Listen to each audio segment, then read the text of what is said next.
Ya, Assalamualaikum warahmatullahi wabarakatuh. Salam sejahtera. Okay, malam ni aku nak share sikit.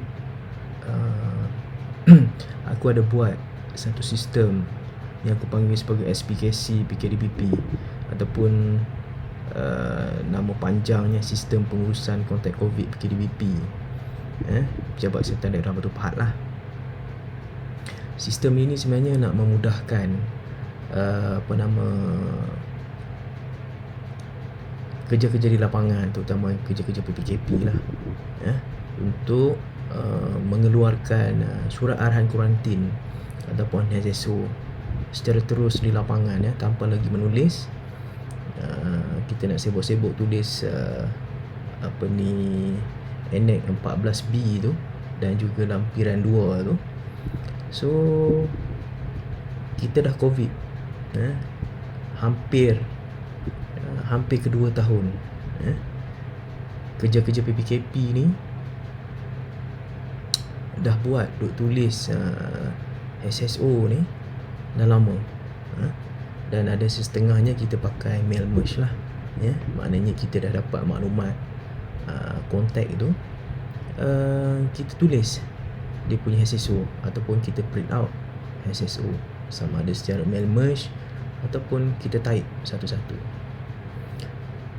Disebabkan dah hampir 2 tahun PPKP ni berurusan dengan kes-kes COVID ni, jadi saya telah memikirkan, dapat idea macam mana saya nak memudahkan tugasan rakan-rakan di lapangan, terutama khasnya rakan-rakan PPKP di Pejabat Kesihatan Daerah Batu Pahat.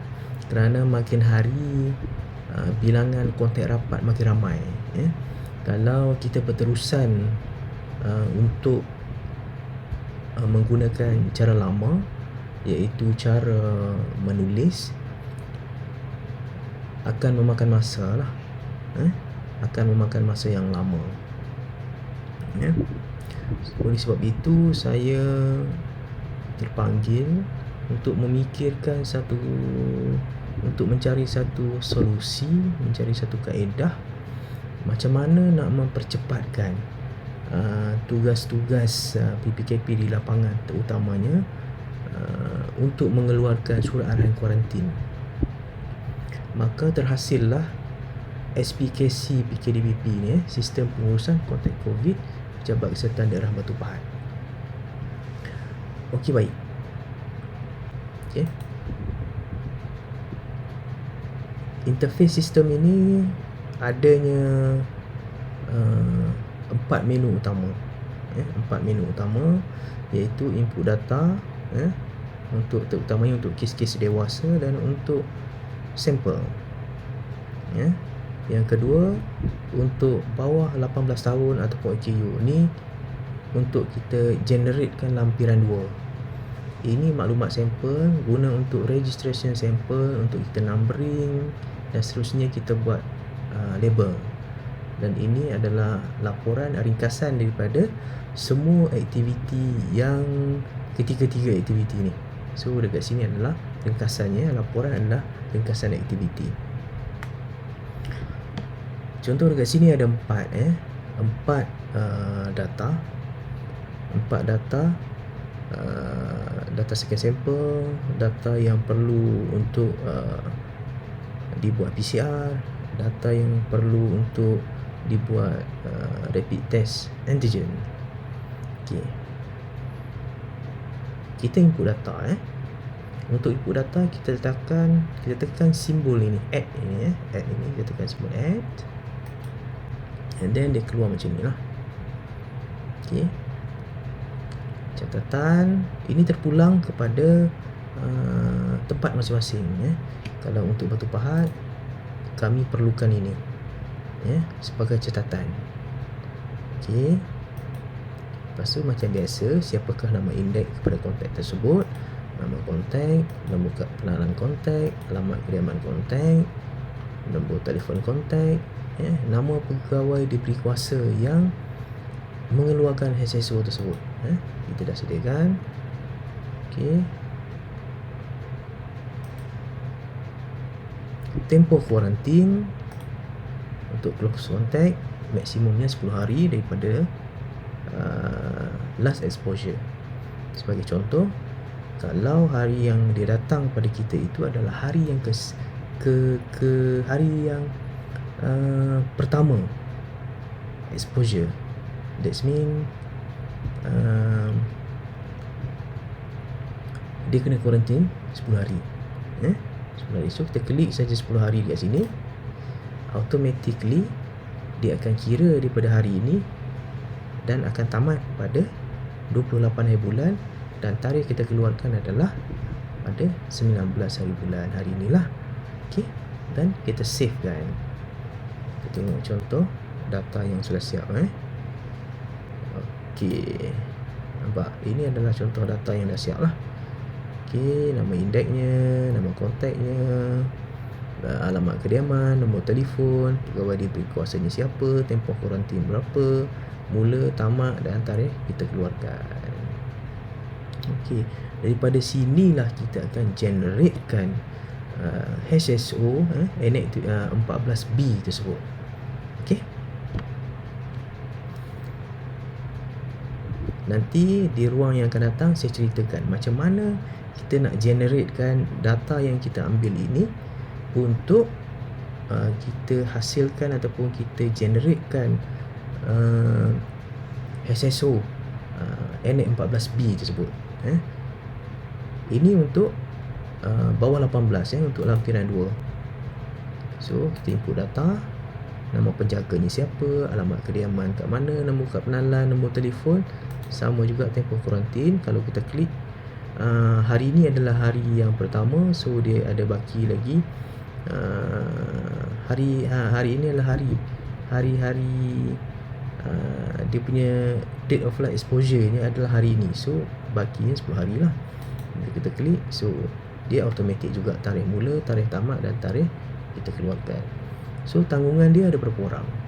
Kalau dia ada anak 2 orang, so kita masukkan anak pertama, nama, anak kedua, nombor IC anak pertama, tanggungan kedua, nombor IC anak kedua, tanggungan ketiga, keempat dan seterusnya, dan kita save. Dan sebagai contoh, kalau saya isi macam ni. Okey, nampak kat sini ada satu tanggungan saja lah. Okey. Okey, itu dan maklumat ini akan hasilkan lampiran 2 secara automatik. Alright. Dan untuk maklumat sampel ini dan data ini, sistem ini juga boleh dipakai untuk pasukan medical. Pasukan medical. Jadi semua data-data yang masuk tadi itu ada yang perlu dibuat RTK, ada yang perlu dibuat PCR. Okey, kita tengok contoh data RTK Karim bin Abu. Okey, Karim bin Abu ni. Okey, data ni tak boleh edit tak boleh dah edit. So kita dah lock data ni. Yang boleh diedit hanya sewaktu untuk registration sampel untuk sampling untuk RTK-AG tu, kita bagi nombor rujukan lah ataupun nombor giliran. So kita klikkan apa jenis ujian. Okey, contoh ujian RTK-AG dan kita save. Okey, bila save nampak dia dah ada nombor 1 kat sini. So kita refresh kan. Okey, dah ada sampel. So pasukan sampling yang membuat label, yang nak buat label, yang nak input SIMCA, so diorang hanya monitor daripada sini saja. Diorang tengok daripada maklumat ini dan input SIMCA. Dan sebenarnya daripada maklumat ini juga boleh kita print label untuk sampel, label untuk sampel. Biasanya RTK-AG keputusannya keluar dalam 10 ataupun 15 minit. Kalau keputusan tu dah keluar, pasukan sampling, pasukan medical boleh input keputusan tersebut untuk update keputusan. Contoh, dia akan pergi ke bawah dan dia update keputusan. Contohnya keputusan dia adalah negatif, so dia simpan. Sama, kita refresh. Okey, keputusan dia adalah negatif. Kita back tadi Karim bin Abu kita tengok Karim bin Abu. Okey, RTKAG nak menunjukkan 1. Hari ini hari yang saya akan sampel, melakukan kontak kepada Ramli. Okey, dan keputusan dia adalah negatif. So pasukan yang input SIM card, dia terus saja buka SIM card dan dia letakkan sebagai negatif. Alright. So, dan di sini adalah laporan. So, laporan apa yang kita buat sepanjang hari ni lah. Daripada depan, input data, dewasa, buat sampel. Dari HSO dewasa hari ni kita dah keluarkan kepada 2 orang. HSO dewasa 2 orang, HSO kanak-kanak kepada 4 orang.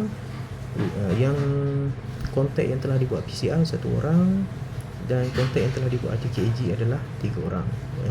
Ini dia punya data lah. Okey, so saya rasa setakat ini dulu yang saya dapat kongsikan.